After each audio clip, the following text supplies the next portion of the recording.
औज़ुबिल्लाहि मिनश्शैतानिर्रजीम बिस्मिल्लाहिर्रहमानिर्रहीम। शुरू करते हैं अल्लाह के नाम से जो बड़ा ही गफ़ूर रहीम है। बच्चों, आज की हमारी क्लास में हम अपने बकिया सबक, पिछले सबक का बकिया हिस्सा का मुताला करने जाएंगे। पिछला चैप्टर जो हम पढ़ रहे थे वो था हज और उसके मनासिक। ठीक है, तो उस सबक को हमने उसका हाफ मुताला किया था। आज की क्लास में हम बकिया हिस्से का मुताला करने जाएंगे। तो अपनी बुक्स खोल लें। आपकी बुक्स में हज और उसके मनासिक सबक सफ़ा नंबर 26 पर मौजूद है। हमने इस सबक में इस सफ़े का मुताला कर लिया था। मैं याद दिलाने के लिए कुछ पॉइंट्स आपको रिव्यू करवाती चलूँ। हज इस्लाम का 5वां रुकन है।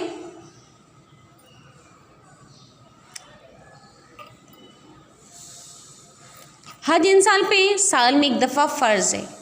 जो साहिब हैसियत होने के बावजूद हज अदा ना करे तो उस पर गुनाह है। ठीक है, हज के कुछ अरकान होते हैं, कुछ रसूमात होती है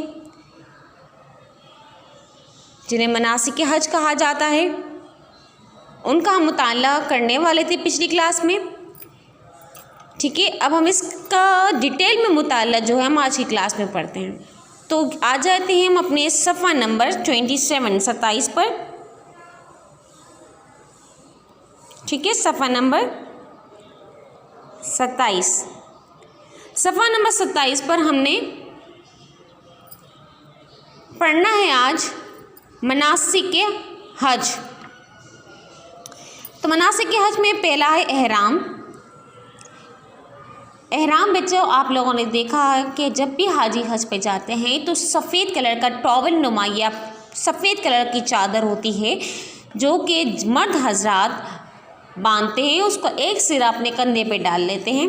वो लिबास बगैर सिला हुआ होता है, उसे एहराम कहा जाता है। ये वो लिबास है जो हर हाजी हज के दौरान पहने रखता है। ये अनसली दो चादरों पर मुश्तमिल होता है। कितनी? 2 चादरों पर। एक चादर तहबंद की तरह बांधी जाती है और दूसरी कंधों पर डाली जाती है। ये लिबास दरअसल इस्लामी अखुवत व मसावत की आइनादारी करता है। तलबिया, ये वो कलमात ज़िक्र हैं जो हाजी हज के दौरान दोहराते हैं। ठीक है बेटा, ये वो कलमात हैं जो हज के दौरान दोहराए जाते हैं।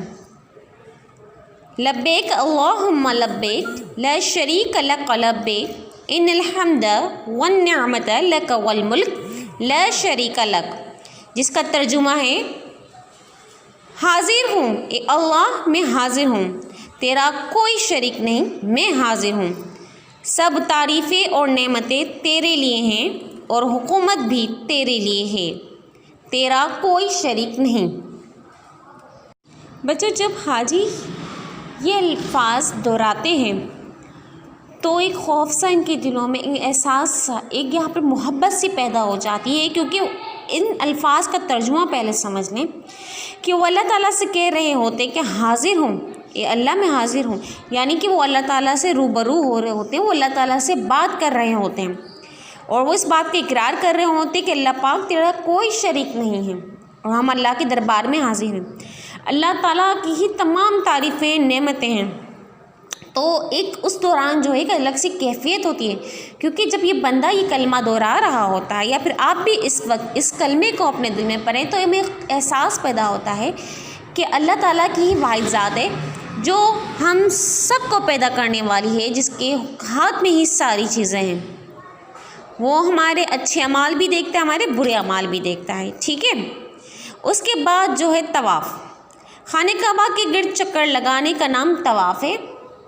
ठीक है, और ये तवाफ़ सिर्फ हज के दिनों में नहीं, उम्रे के लिए भी जब आप जाते हैं तो हमें वहाँ पे खाने काबा का तवाफ़ करना होता है। हर हाजी को खाने काबा के गिर्द 7 बार तवाफ़ करना होता है। जब हम खाने काबा के गिर्द यानी कि खाने काबा के 7 चक्कर मुकम्मल करते हैं तब हमारा एक तवाफ़ मुकम्मल होता है। 7 चक्कर मुकम्मल करने के बाद एक तवाफ़ हमारा मुकम्मल होता है। इसके बाद मकाम इब्राहिम।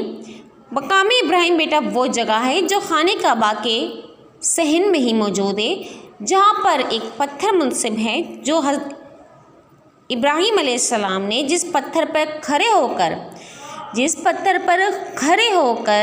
हज़रत इब्राहिम अलैहिस्सलाम ने खाने काबा को तामीर किया था, तो उस पत्थर पर हज़रत इब्राहिम अलैहिस्सलाम के कदम मुबारक के नक्श मौजूद हैं। कदम मुबारक के नक्श मौजूद है, यानी कि उनका जो कदम मुबारक था उनका जो है साया उस पर पत्थर पर आ गया, तो उस पत्थर को मकाम इब्राहिमी कहते हैं। मकाम इब्राहिम तामीर काबा के सिलसिले में हज़रत इब्राहिम अलैहिस्सलाम ने जिस पत्थर पर खड़े होकर काबा की दीवारें बुलंद की, वो पत्थर हरम काबा में नस्ब है और इसे मकाम इब्राहिम कहते हैं। हुज्जाज कराम यानी कि हाजी जो हज पर रहे हों, यहाँ पर नवाफिल अदा करते हैं। अब अगले सफ़े पर हम आते हैं। हजर अस्वद वो सयाह पत्थर जो खाने काबा के एक तरफ नस्ब है, उसे तवाफ़ के चक्कर शुमार करने के लिए लगाया गया है। यानी कि जब हम तवाफ़ शुरू करते हैं तो खाने काबा के एक जो पत्थर है हजर अस्वद की तरफ से शुरू करते हैं, एक यहाँ पे खाने काबा के हजर अस्वद की तरफ से शुरू करके जब अगला चक्कर मुकम्मल होता है तो हम खाने काबा के इस हजर अस्वद पर आते हैं तो हमारा एक चक्कर मुकम्मल हो जाता है।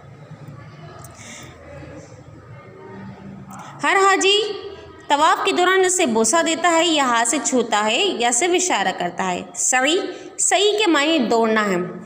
हज में इससे मुराद हाजियों का सफ़ा मरवा, ठीक है, सफ़ा मरवा एक पहाड़ी है, दो छोटी छोटी, उनके दरमियान यहाँ से सफ़ा से मरवा और मरवा से सफ़ा चक्कर लगाना होता है।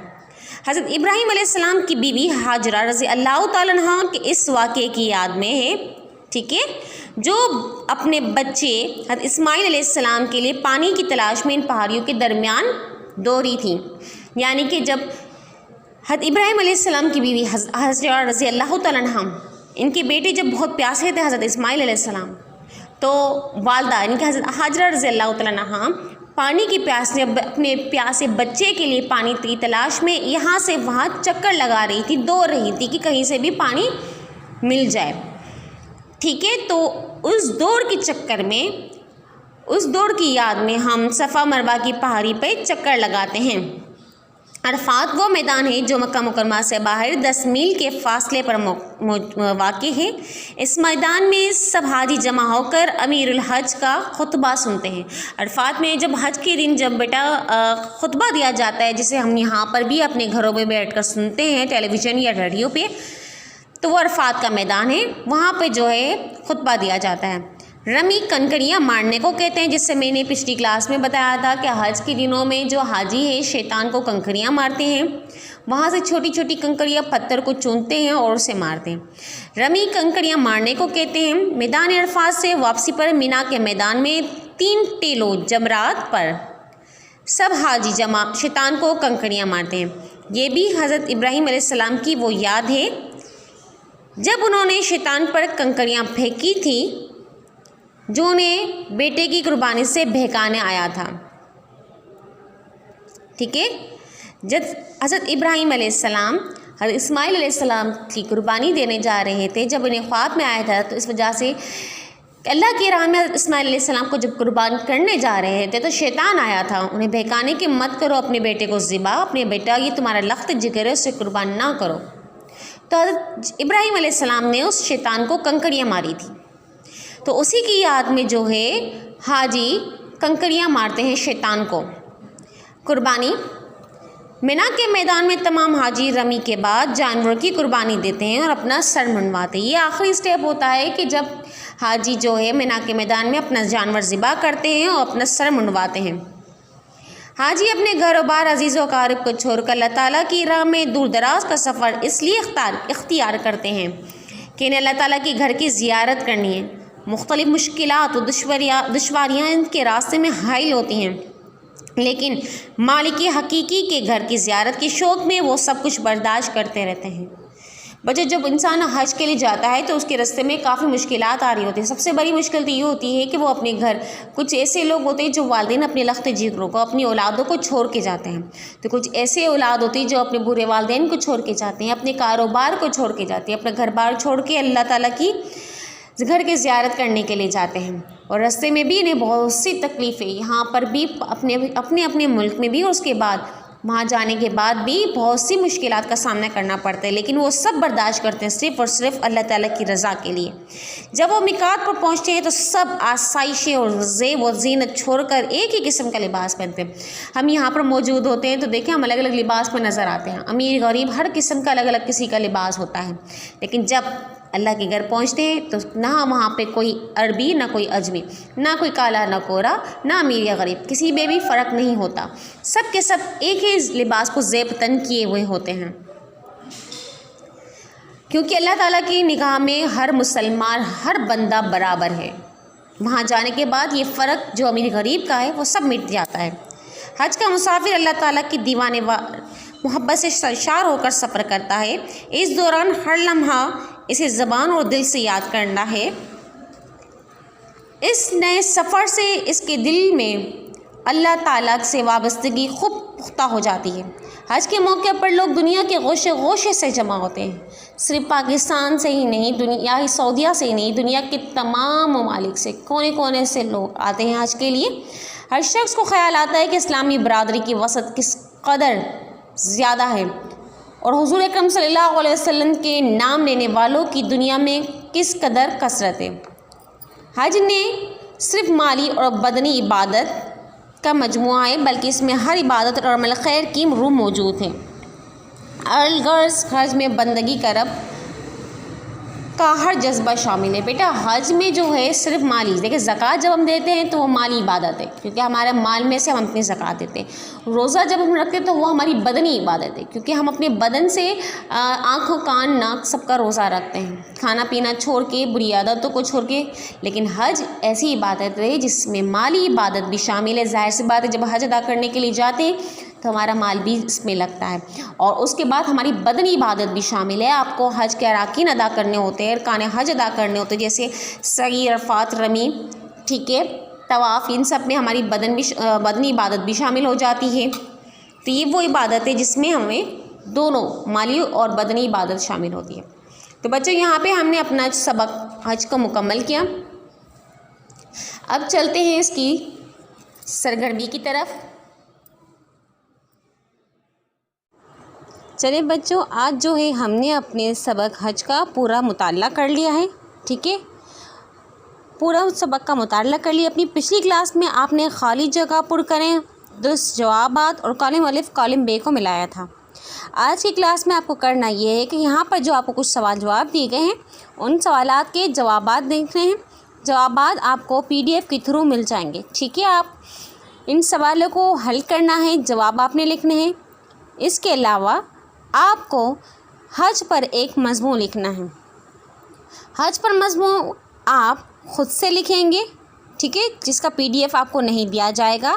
हज पर मज़मून लिखने के लिए आप गूगल से मदद ले सकते हैं।